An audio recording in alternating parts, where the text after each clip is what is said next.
ମଣିଷ ସବୁବେଳେ ଖୁସି ରୁହ।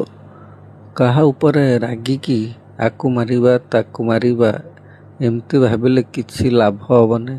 ଲାଭ ତ ନୁହେଁ, ବରଂ କ୍ଷତି ହିଁ କ୍ଷତି ତୁମର ହବ। କାହିଁକି ନା ରାଗିବା ଲୋକଙ୍କର ମାନସିକ ଚିନ୍ତାଟା ବଢ଼ି ଚାଲେ।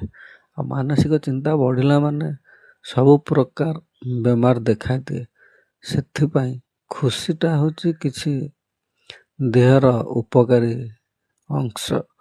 ଯେଉଁମାନେ ଖୁସିରେ ରହୁଛନ୍ତି କିଛି ଦିନ ବଞ୍ଚିଯିବେ, କିନ୍ତୁ ଯିଏ ରାଗ ରୁଷା ଟାଇପ୍ର ରହୁଛି ତାଙ୍କ ମାନସିକ ସ୍ଥିତି ସବୁବେଳେ ଦୁର୍ବଳ। ସେଥିପାଇଁ ସେ କେବେ ବି ଭଲରେ ରହିପାରିବେ ନାହିଁ। କାହିଁକି ନା ସେ ସବୁବେଳେ ଆକୁ ମାର ତାକୁ ମାର ଏମିତି ଭାବନା ଭିତରେ ଆ ଘର ଭାଙ୍ଗ ଏମିତି ଚିନ୍ତାଧାରା କଲେ ସେ କେବେ ବି ଖୁସିରେ ରହିପାରିବ ନାହିଁ। ଇଏ ହେଉଛି